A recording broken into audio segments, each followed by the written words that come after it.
So finance, is it just part of life that you adult your way through, or is it something you should be committed to, full time? Some people leave it to this, here and there pattern, and you can imagine what kind of success they find. Those who spend more time and build budgets, spend time educating themselves about what's going on, they really reap the benefits. Now, not to make this a dim and dour kind of conversation, but there are a lot of polls you can read out there, stats that do suggest this to be the case. And here's one example, and I'll leave it at this. CIBC found in 2018 that nearly a third of Canadians were getting near retirement, and they weren't anywhere near what their income levels would need to be to have the lifestyle they wanted. So that's a scary idea. You're at retirement, you think you get to relax, and it just won't be the case. And this is something that, given your ages, something that we can easily take care of well in advance. One of your biggest assets, even just now, is your age. So, with these Canadians nearing retirement and not having the assets in hand, it really goes to show that you, in your life situation now, given your ages, really have a benefit to be found, given your youth. And a person you may be well familiar with, actually, Albert Einstein, has a quote that I'll share. He said that compound interest is the eighth wonder of the world. She who understands it earns it, and she who doesn't pays it. Meaning that we have time to make this money turn into something profound, just with time and energy, time being important in this case, and that's exactly what Einstein was talking about. You've got runway, and let's use it. Now, compound interest is an interesting idea. Pretty complex, but if you would like to read and learn a bit more about it, just find it on Google. You'll get it there. But this idea of retiring without enough money is certainly a scary one. And fear is often caused by the unknown. So what I do with clients and what you should be trying to do through your lives is create more understanding for yourselves about finance. And one of my intentions today is to increase your knowledge through good resources. Where can you find the information that you need? And the second piece to my intent today is to expose you to certain technologies which make life easier.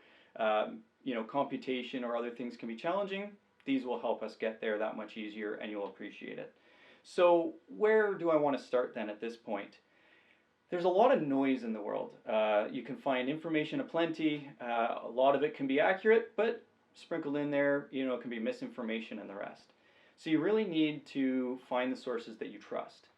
And I'm going to start by naming a source that I think should be your go-to and step number one on any of your financial learning that you do on a go forward, which is constructed actually by the Canadian government.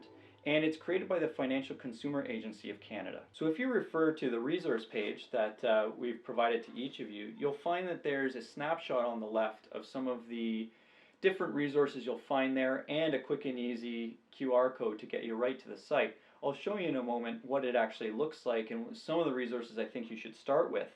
But what's interesting about this conversation is that often it's hardest to know what you don't know to get more informed about.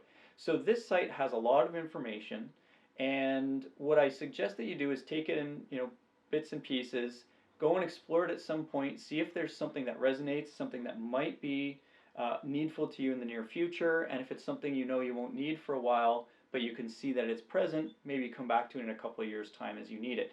But it is a nice central hub of information, and I think a great space to start. So here's a little sneak peek of what you would find going to the FCAC, or the Financial Consumer Agency of Canada's site. As you can see, it's got the very Canadian government logos up here and everything, but it's down here. You can see as we scroll down to services and information, we have quite the listing of areas that might be helpful.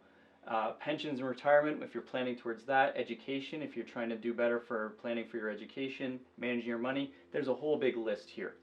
What I find to be particularly helpful are the financial tools and calculators, which you can go and search and find, and as well the Financial Literacy in Canada, which is great. You can see Trying to Grow, and they'll give you another access to the tools.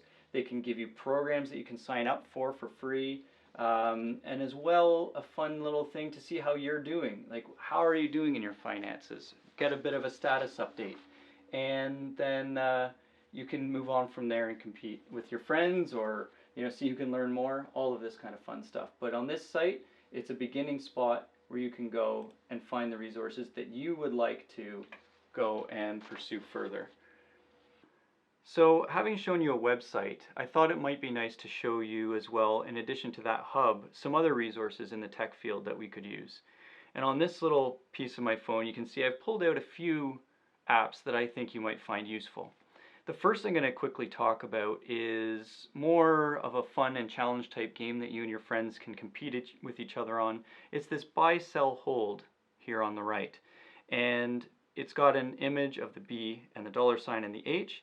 Now, it's a fun little one. It's a game, and what it really is trying to do, and you tell me if after you play the game you can figure it out, it's really trying to go back to that idea of compound interest and how you can benefit through it in investing.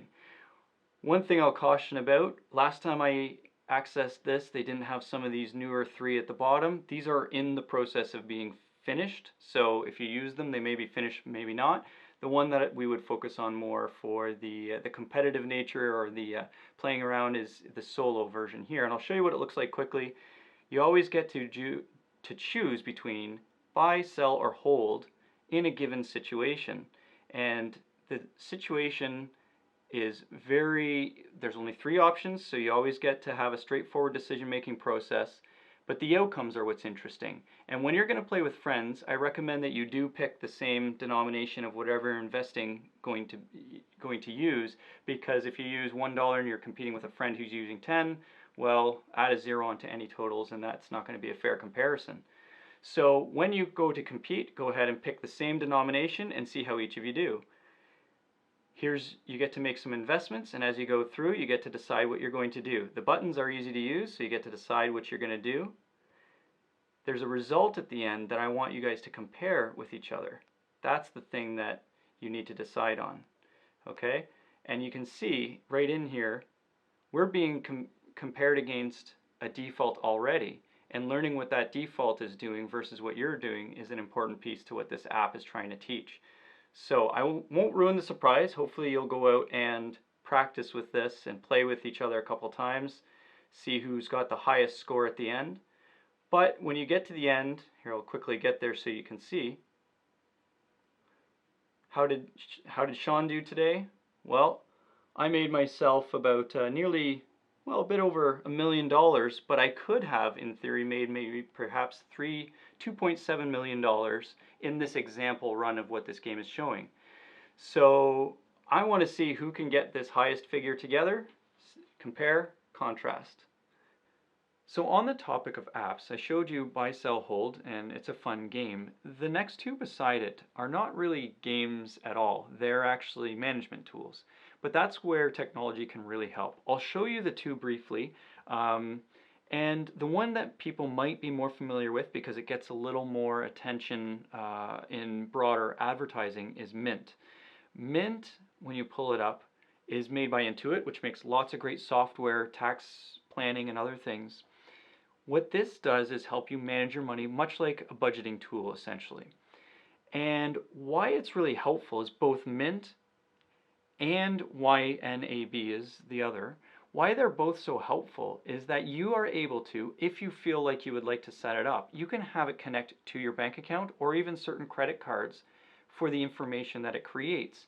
And it can load it right in to your situation, and it can then update you on how you are progressing towards certain goals. If you spent a certain amount in a month towards a particular piece of your budget, or if you're getting near the end of it, what it does is help you stay on track for what your spending habits are, or maybe make you more in tune to what those habits are if you don't know what they are. And as well, it helps you plan for next steps, because then you can think about, well, I know that next month or in a couple months these parts of my budget will have to go up. Where in my budget can I then bring it down? And with a technology piece like this, it can move very, very reactively. It can be very dynamic for what you need. So this is the view of how Mint looks. You can set monthly amounts, mortgage amounts coming in, payments that you're expected to make, how your cash flow looks, and it can help you with further analytics, which I haven't opted to show just now, but there are analyses it can pull out. The other one that I've used more frequently is this YNAB, which is similar to Mint, as I mentioned.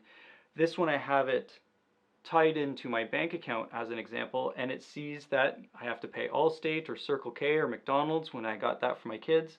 These transactions are unallocated towards my budget, but I can pick on them. I can say, what is it going to go to? Which category? I want it to go into my, let's call it eating out.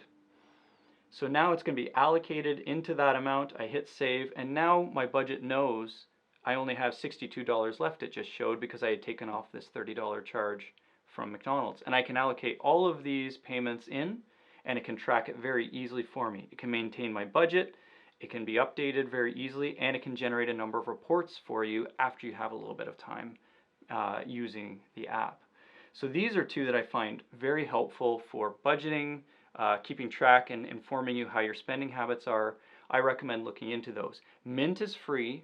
YNAB, you can have a 1-month free trial, but then you need to start paying, and I believe it's $16 per month, or an annual of about closer to $10 per month when you average it out. So that one is cost. Mint is free. You could try them out if you choose. The other one that I use is, because I have some investments through the firm that I work with at Investia, this one is just a quick, stay on top of it. How are your investments doing? A lot of your bank accounts, if you have investments there, or even your banks in general, your bank accounts, will have little apps that you can use to follow and keep track of what's going on out in the world. I find a lot of people don't necessarily know where their money is at and what it's doing, so having an app that can quickly pull it up and tell you about it is really easy. So one of the more productive pieces to technology, of course, as I mentioned earlier, is the ability to compute for us. Sometimes it's pretty complicated questions trying to be answered, so we lean on technology to help with that. And what I'm showing you here is an amalgam of several calculators. This one is through my own head office. You can search out different calculators online for different purposes, but here's a good example of a few all in one spot. You can see in this quick example that there's something that can help you calculate future savings, if you need to take out a loan, what your payment schedule might need to be to accomplish the repayment of that. If you want to understand later in life or down the road when you need to have an income produced by your investments, what that could be. If you come into money or there's other things going on and you want to understand how taxes will play into maybe a bonus that you receive or other things, there's a calculator to help you figure this out. Besides which, there's some RSP calculators that can help you understand if you wanted to save a bit of money away into your RSP, what it might mean in terms of a tax break. So these are all pretty commonplace questions we might ask, but figuring out the answer can be a bit harder. So I'm going to go into a couple of examples just to show you how these generally work and why I like these ones in specific. So I'll go into savings to show you. So this is neat. It wants to take a few inputs from you and it'll spit out some really nice results. So here's an example. Let's say you're wanting to start saving for your retirement and you think, okay, well, I'll use an RSP for a little while, or there's options such as TFSA or other. Let's use RSP for now, and you want to say, okay, what would I end up getting if I've started with a small amount of savings, maybe, let's say $1,000 I've got saved already in a little RSP, but I really want to get working on this, and maybe I start saving on $100 a month, let's say, or let's say for the next 5 years and see where it gets us. Let's put this in. So the inputs that we've put in, you've got a little piggy bank started of $1,000, you're going to put away $100 per month for 5 years. What would this end up amounting to?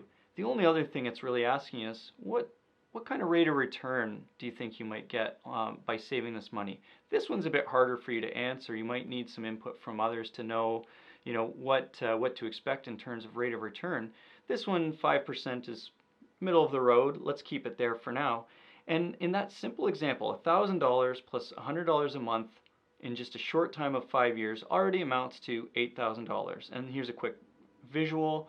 And you can also turn this into, if you need, the numbers version if you want to see how it goes. So why I like this is because with clients, there's sometimes situations where we're trying to figure out maybe an outcome we're wanting to achieve, or some other reasonable, realistic amount of savings they can put aside, and we pull up this tool to give some reasonable expectations of what an outcome might be. So one other thing I wanted to touch on before leaving this little example aside is the fact that yes, we get a really nice sum of $8,000 within 5 years. But I had touched on compounding interest and the idea that with time and years, you can really turn to something amazing. So let's take that beginning situation. You've got $1,000 to start with, $100 a month, and let's just send that out further years just to see what happens. And for many of you, you might have a working career of 30 to 35 years. So let's throw in 30 years as an example. Still with a reasonable middle of the road rate of return of 5%. Now it turns into nearly getting close to 100,000. We've got over $86,000, and that's just setting aside $100 a month. But it's the runway of 25, 30, 35 years that you have that will really snowball this into the bigger sums that you will need to rely on in retirement. So you can sit and play with these types of calculators, say, well, okay, eventually I'll get up to $250 a month saved, who knows, and see what it does. You can see how it changes figures, 200,000. These are fun just to see what kind of changes create what kind of output, and then you can figure on your life course, in terms of the activity you need to do with your savings. So that's that little example right there. The only other one I wanted to quickly touch on that while you're young is a good one to think a bit about is the value of human life. This is actually an application to think about life insurance or disability insurance depending. And I'm not going to spend a lot of time on this one, but there is a value to you being healthy, able to work.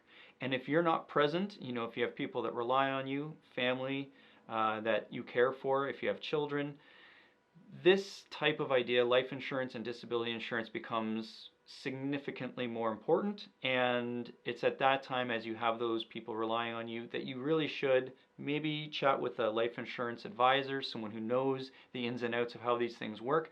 But there's a little app that built into these calculators where you can say, if I earn X amount of dollars over a certain number of years, how much insurance might I want to have, so this app can give you a sense of some of the significant amounts of insurance that might be needed in your life. So we had been looking through some of the items already. We've chatted about some of the resources and some of the apps, some of the calculators.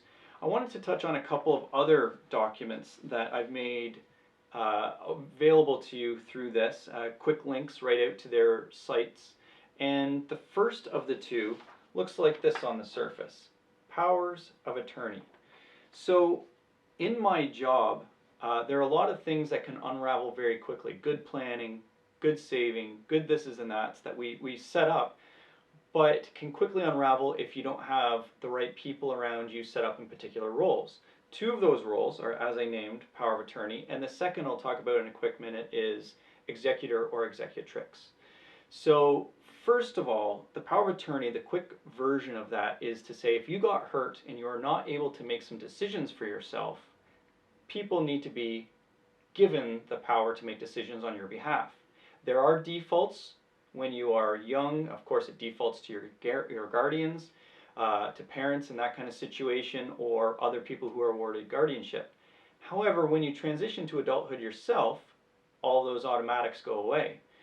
There is a hierarchy in the province to say who are likely people to be your power of attorney if you don't name anyone, but there's a process for those people to actually apply to become a power of attorney. It can slow things down. If you're hurt, you're in a car accident or something else has happened, well, now you have to go talk to the court and wait while all these important decisions are pending.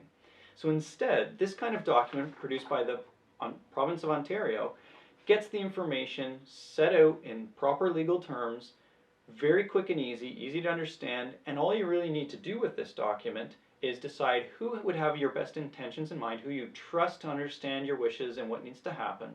Name them in the document and have two witnesses that are over the age of 18, not the person that you're naming, but some other people who can witness, and you're done. It is as easy as I just said. Now, for people with less complex financial lives, this document's great. As you get a little more complicated and the job becomes harder, you probably want to talk to a lawyer, have a power of attorney drawn up that's special to your case. But as a beginning point, getting one of these set up is 5 minutes of your time, and you take care of that issue. So I really recommend you have a look at that and get it set up tomorrow.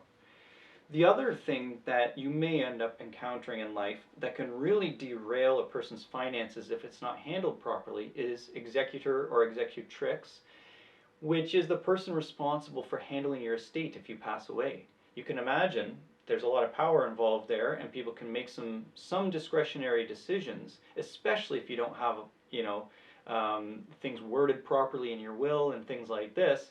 So more or less, you want to pick the right person, someone you trust, same as the power of attorney. It can be the same person or a different person than your power of attorney, but your executor or executrix is someone who takes care of those matters. So what I included was a quick link to this document, which is a handbook to help the executor or executrix figure out what their role is, what kind of information they're going to need to be able to do their job properly in addition to reading the will. And for those of you who may have family members or friends that would rely on you to be their executrix, I really recommend having a look at this document, seeing what kind of obligations will be, yours to carry, and then getting out in advance and asking some questions, maybe using this document to fill in some details, because when that time arises, you'll have just lost someone who you care for, or if you've passed, someone who you care for is now looking after your affairs. And there's enough going on the emotional side to worry about a lot on the chasing down numbers or figuring out the finances. So an executor's job or executrix's job is very complex and worth having a guide and some understanding of what you need to do. So there's a link on the page to that. So the last piece that I included is pretty important actually, because when you're going through your finances and you're trying to make all these decisions, there will be quite a few times throughout your life where it gets pretty complex. You're going to need some professionals to help, and it's important to make sure you're accessing the right professionals with the right kind of qualifications. And so what I did here, as I pointed out, this portion includes immediate links over to databases for each of the professionals that you might encounter. For example, debt, counselors, accountants, life insurance advisors. There's quite a few here. And each one of them have credentials that they should carry, continuing education that proves they know what they're up to. And you want to make sure you're landing with someone that you can trust, and you need to check that pretty quickly in the relationship. So each of these are a database to go and check on. I'm present in about 3 of these. You'll find me in the financial advisors, the insurance advisors, and one of these called CFP, that's the financial planning designation, and another one is a CLU, which I've done 99% of, so maybe someday. But these are really helpful. When you need to rely on someone, you need to know that they know what they're talking about and are trustworthy. So I recommend you have some sort of way to vet them, and here's a quick way to do so.